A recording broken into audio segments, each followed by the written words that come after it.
Good morning, faculty and staff and students. These are your morning announcements.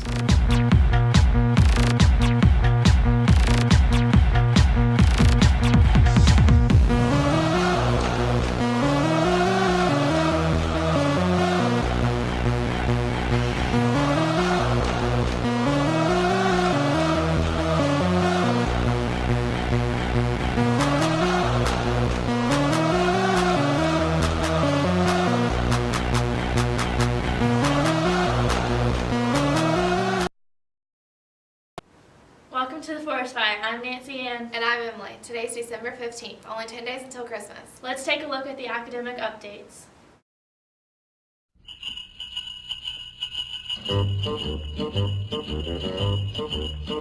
Hey, jingity jing, it's Dominic the donkey. Jingity jing, the Italian Christmas donkey. La la la, la la la la la la, la la la, la la la la da. Santa's got a little friend, his name is Dominic. The cutest little donkey, you'll never see him kick. When Santa visits his paisans with Dominic, he'll be, because the reindeer cannot climb the hills of Italy. Hey, jingity jing, it's Dominic the donkey. Jingity jing, the Italian Christmas donkey. La la la, la la la la la la, la la la, la la la la da.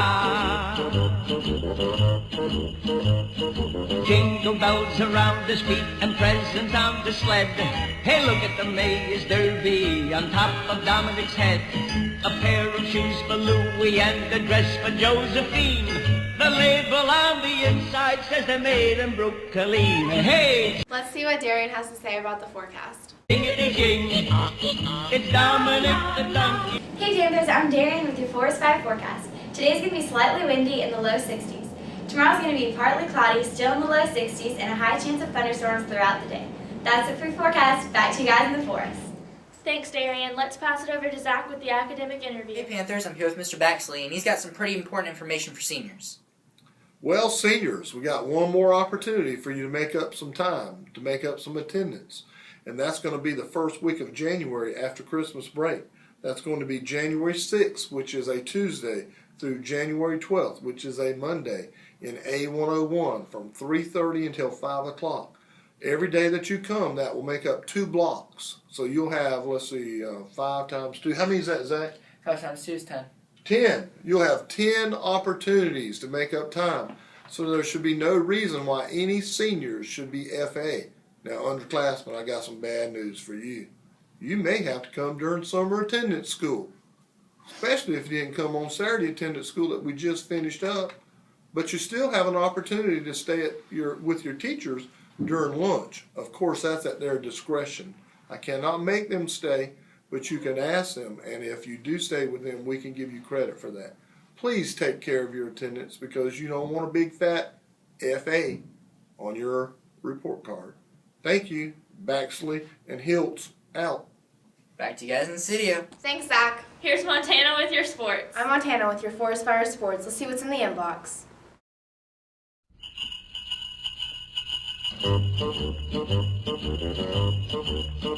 Hey, jingity jing, it's Dominic the donkey. Jingity jing, the Italian Christmas donkey. La la la, la la la la la la, la la la, la la la la da. Santa's got a little friend, his name is Dominic. The cutest little donkey, you'll never see him kick. When Santa visits his paisans with Dominic, he'll be, because the reindeer cannot climb the hills of Italy. Hey, jingity jing, it's Dominic the donkey. Jingity jing, the Italian Christmas donkey. La la la, la la la la la la, la la la, la la la la da. Jingle bells around his feet and presents on the sled. Hey, look at the Mayor's Nick Beal, a member of the varsity basketball team. You guys went to Somerville this Saturday and lost to Wando. What do you think you could have done differently than Wando? Well, we didn't really have to do much different. I mean, we played well both games, didn't commit many turnovers, we were in good shape. Okay, how's your season going so far? Well, we started off kind of slow, 0-4, but after Friday's game against Wando, I think we're on the right track now. And how do you think your team's going to perform tomorrow at North Myrtle Beach? Well, if I'm not mistaken, we lost them by 10 last time, but if we keep playing like we have been this past weekend, we should be fine.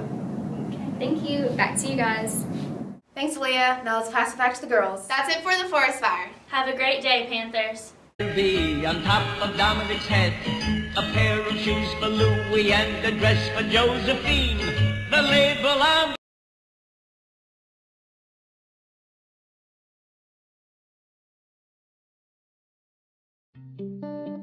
I was 13 when I first got access to a computer. My parents bought me a Macintosh in 1984 when I was 8 years old. I was in 6th grade. I learned to code in college. Freshman year, first semester, intro to computer science. I wrote a program to play tic-tac-toe. I think it was pretty humble beginnings. I think the first program I wrote asked things like, what's your favorite color?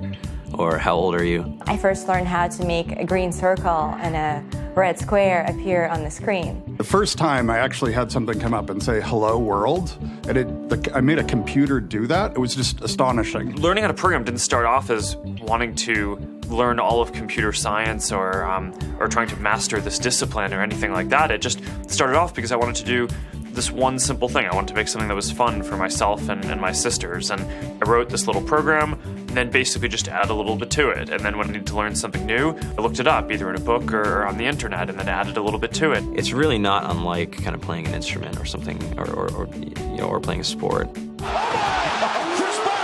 It starts out being very intimidating, but you kind of get the hang of it over time. Coding is something that can be learned, and I know it can be intimidating. A lot of things are intimidating, but what isn't? A lot of the coding that people do is actually fairly simple. It's more about the process of breaking down problems than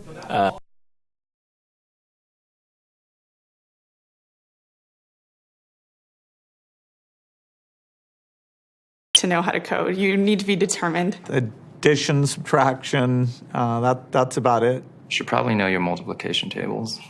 You don't have to be a genius to code. Do you have to be a genius to read? Even if you want to become a race car driver or play baseball or build a house, all of these things have been turned upside down by software. What it is, computers are everywhere. You want to work in agriculture?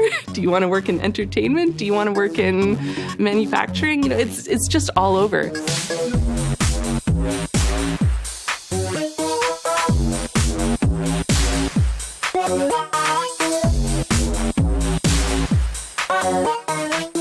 Here we are, 2013.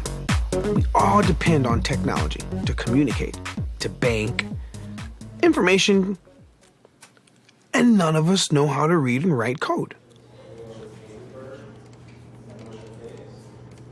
When I was in school, I was in this after-school group called the Whiz Kids. And when people found out, they laughed at me and, all these things. And I'm like, man, I don't care. I think it's cool. And, I'm learning a lot. And some of my friends have jobs.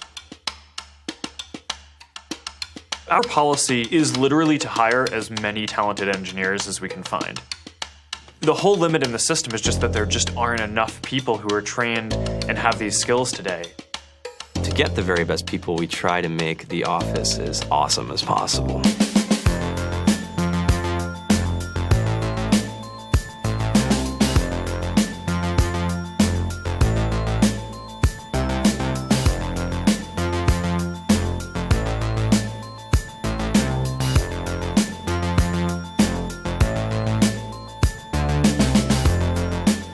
We have a fantastic chef.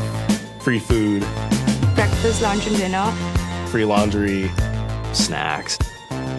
Even places to play and video games and scooters. There's all these kind of interesting things around the office and places where people can play or relax or go to think or play music or be creative.